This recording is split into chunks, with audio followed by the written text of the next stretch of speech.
भगवान श्री कृष्ण ने जब अर्जुन को ध्यान योग का उपदेश देना प्रारंभ किया तो अर्जुन के मन में एक संशय उत्पन्न हुआ। उन्होंने मन की चंचलता को इसमें बाधक माना। अर्जुन ने सोचा कि जब तक मन की चंचलता का नाश नहीं होगा तब तक ध्यान योग सिद्ध नहीं होगा, और ध्यान योग सिद्ध हुए बिना समता की प्राप्ति भी नहीं होगी। अर्जुन कहते हैं, चंचलम ही मनः कृष्ण प्रमाथि बलवत् दृढ़म् तस्याहं निग्रहं मन्ये वायुरिव सुदुष्करम्।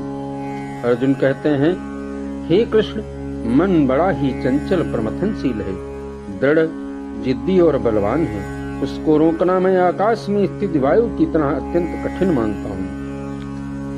चंचल ही मना कृष्ण प्रमाथि बलवत् दृढ़म्। यहाँ भगवान को कृष्ण संबोधन देकर अर्जुन मानो यह कह रहे हैं कि हे नाथ, आप ही कृपा करके इस मन को खींचकर अपने में लगा लें तो यह मन लग सकता है।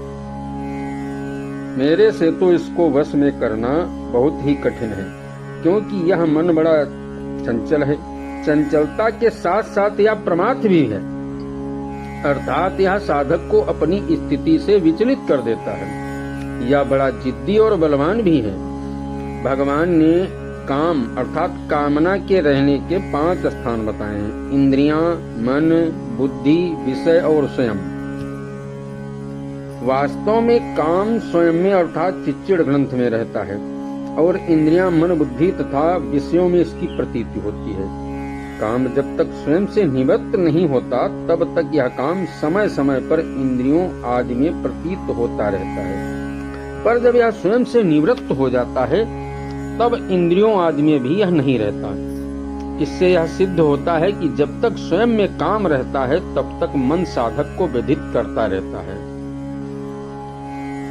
अतः यहाँ मन को प्रमाथि बताया गया है। ऐसे ही स्वयं में काम रहने के कारण इंद्रियां साधक के मन को व्यथित करती रहती हैं। भगवान ने गीता के दूसरे अध्याय के 60वें श्लोक में इंद्रियों को भी प्रमाथि बताया है। इंद्रियाणि प्रमाथीनि हरन्ति प्रसभं मनः। तात्पर्य यह हुआ कि जब कामना मन और इंद्रियों में आती है तब वह साधक को महान व्यथित कर देती है, जिससे साधक अपनी स्थिति पर नहीं रह पाता है। उस काम के स्वयं में रहने के कारण मन का पदार्थों के प्रति गाढ़ खिंचाव रहता है। इससे मन किसी तरह भी उनकी ओर जाने को छोड़ता नहीं, हट कर लेता है। अतः मन को दृढ़ कहा गया। मन की यह दृढ़ता बहुत बलवती होती है, अतः मन को बलवत कहा गया है। तात्पर्य है कि मन बड़ा बलवान है, जो कि साधक को जबरदस्ती विषयों में ले जाता है। शास्त्रों ने तो यहाँ तक कह दिया है कि मन ही मनुष्यों के मोक्ष और बंधन में कारण है। मन एव मनुष्याणाम कारण बंध मोक्षो बंधाय विषयासक्तम निर्विषयम अस्मृताम।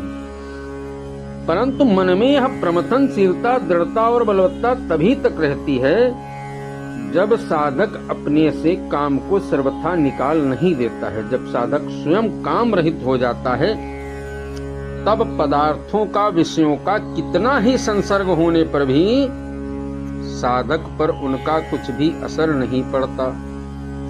फिर मन की प्रमथनशीलता आदि सब नष्ट हो जाती है। मन की चंचलता भी तभी तक बाधक होती है जब तक स्वयं में कुछ भी काम का अंश रहता है।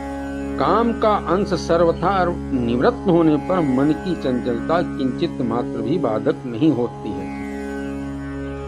वेद कहते हैं, देहाभिमानी गलिते विज्ञाते परमात्मनि यत्र यत्र मनो याति तत्र तत्र परामृतम। अर्थात देहाभिमान माने जड़ के साथ मैंपन सर्वथा मिट जाने पर जब परमात्म तत्व का बोध हो जाता है तब जहाँ जहाँ मन जाता है वहाँ वहाँ परमात्म तत्व का अनुभव होता है। अर्थात उसकी अखंड समाधि यानी सहज समाधि रह जाती है। तस्याहं निग्रहं मन्ये वायु शिव ऋव सुदुष्करम्। अर्जुन कहते हैं, इस चंचल प्रमाथ दृढ़ और बलवान मन का निग्रह करना बड़ा कठिन है। जैसे आकाश में विचरण करते हुए वायु को कोई मुट्ठी में नहीं पकड़ सकता, ऐसे ही इस मन को कोई पकड़ नहीं सकता। अतः इसका निग्रह करने को मैं महान दुष्कर कार्य मानता हूं। तो आगे के श्लोक में भगवान ने मन को कैसे वश में किया जाए इसके विषय में बताया है। अगले